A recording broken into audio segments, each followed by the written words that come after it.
गीता अध्याय 5 श्लोक 17। तद्बुद्धयस्तदात्मानः तन्निष्ठास्तत्परायणाः गच्छन्त्यय पुनरावृत्तिं ज्ञाननिर्धूतकल्मषाः। अर्थात जिनका मन तद्रूप हो रहा है, जिनकी बुद्धि तद्रूप हो रही है और सच्चिदानंद घन परमात्मा में ही जिनकी निरंतर एक ही भाव से स्थित है, ऐसे तत्परायण पुरुष ज्ञान के द्वारा पाप रहित होकर अपुनरावृत्ति को अर्थात परम गति को प्राप्त होते हैं। यहाँ पर एक शब्द आया है सच्चिदानंद घन परमात्मा। पहले इसे समझ लेते हैं। मनुष्य आनंद की खोज कर रहा है, ज्ञान की खोज कर रहा है, सत्य की खोज कर रहा है और चैतन्य की खोज कर रहा है। चैतन्य अर्थात होश, जागरूकता। जैसे नींद बेहोशी है और जागना चेतनता है, लेकिन जागने में भी हम करीब करीब बेहोश होते हैं। 90% हम बेहोशी होते हैं, 10% हम जागे हुए होते हैं। उसी से हमारा जीवन के कार्यकलाप चलते हैं। जागे हुए हम बेहोश कैसे होते हैं? हम अपने विचारों में अंदर खोए हुए होते हैं। थोड़ा थोड़ा बीच में होश आता है, फिर हम अपने विचारों में खो जाते हैं। हम अपनी ही दुनिया में रहते हैं। हम सड़क पर चल रहे हैं, हम कोई कार्य कर रहे हैं, हम अपने मन में कहीं खोए हुए हैं। बीच में थोड़ा सा होश आता है, उससे हम बाहर के काम कर लेते हैं, फिर हम अपने मन में खोए रहते हैं। जैसे कछुआ कभी कभी अपने अंग अपने खोल से बाहर निकालता है, नहीं तो भीतर सिकोड़ लेता है। ऐसे ही हम भीतर ही रहते हैं, अपने मन की दुनिया में हम खोए रहते हैं।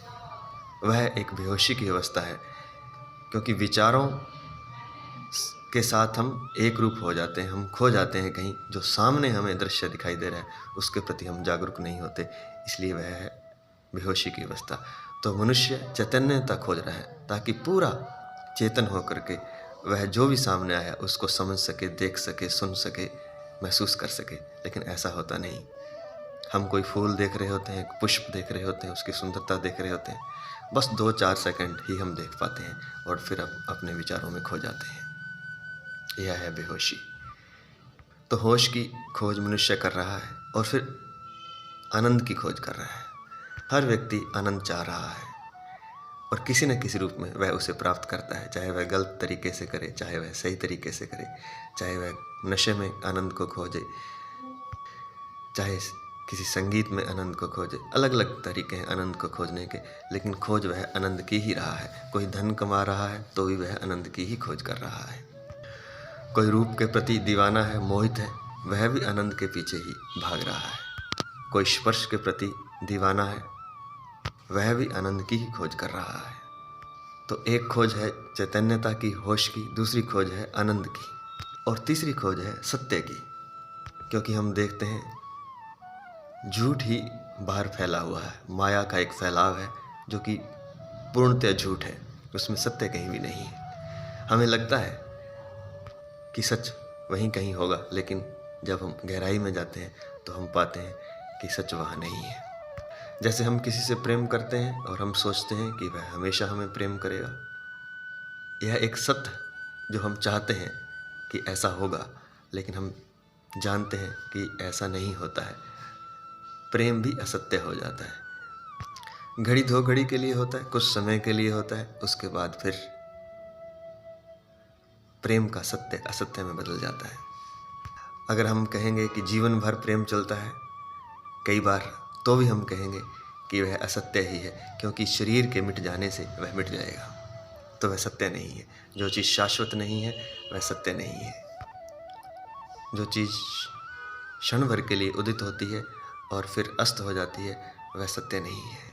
जैसे स्वप्न, रात को जब हम सो जाते हैं स्वप्न आता है और जब उठते हैं तो स्वप्न खो जाता है, तो वह सत्य नहीं है। ऐसे ही यह जीवन भी सत्य नहीं है। तो तीसरी खोज हम सत्य की कर रहे हैं। इसलिए परमात्मा को सत्य, चित्त और आनंद कहा जाता है, क्योंकि परमात्मा ही एकमात्र ऐसी वस्तु है, ऐसी स्थिति है जिसमें स्थित हो जाने से हमें सत्य भी मिलता है, चैतन्य भी मिलता है और आनंद भी मिलता है। यहाँ पर परमात्मा को सच्चिदानंद घन परमात्मा कहा गया है, अर्थात वह चैतन्य का, आनंद का और सत्य का घनीभूत रूप है। घनीभूत अर्थात अनंत आनंद, अनंत सत्य, सत्य का कह सकते हैं भंडार है, आनंद का भंडार है, चैतन्यता का भंडार है। अब आते हैं इस श्लोक के अर्थ पर। जिनका मन तद्रूप हो रहा है, तद्रूप उसी के रूप का हो रहा है जो परमात्मा का स्मरण करते हैं, सुमरण करते हैं, भजन करते हैं, परमात्मा को याद करते हैं, परमात्मा का नाम जपते हैं। धीरे धीरे उनका मन तद्रूप हो जाता है, वह कृष्णमय ही हो जाता है। और जिनकी बुद्धि तद्रूप हो रही है और उनकी बुद्धि भी तद्रूप हो जाती है, उसी रूप में रंग जाती है। तदात्मानः तद्बुद्धयः, मन भी तद्रूप हो गया है, बुद्धि भी तद्रूप हो गई है। कैसे? जैसे कहा जाता है कि गोपियाँ जब भगवान कृष्ण को याद करती थी तो वह अपने आप को भूल जाती थी, वह कृष्णमय ही हो जाती थी, वह कृष्ण ही हो जाती थी। उनका मन इतना तद्रूप हो जाता था, उनकी बुद्धि इतनी तद्रूप हो जाती थी, उनका विवेक कृष्णमय ही हो जाता था।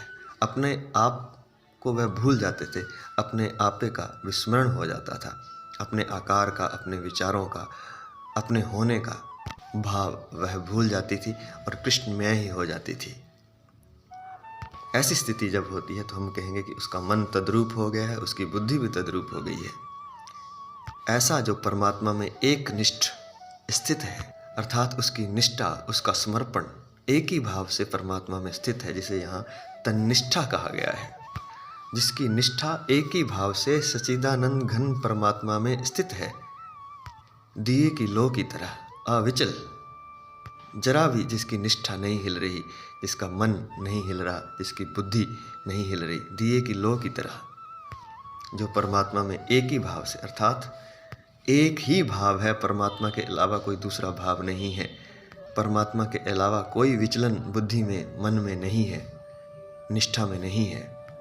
जैसे दिए की लौ जब हवा नहीं चल रही होती तो एक भाव से बहती रहती है लगातार, बिना हिले डुले, उसी तरह जिसका मन परमात्मा में स्थित हो गया है, ऐसे तत्परायण पुरुष, अर्थात ऐसा जो समर्पित है परमात्मा में, ऐसा पुरुष, उसके पाप धुल जाते हैं, अर्थात वह ज्ञान के द्वारा पाप रहित हो जाता है, जिसे यहाँ कहा गया है ज्ञान निर्धूत कल्मषः, जिसकी सारी कालिमा, जिसके सारे पाप ज्ञान के द्वारा धुल जाते हैं, निर्धूत हो जाते हैं।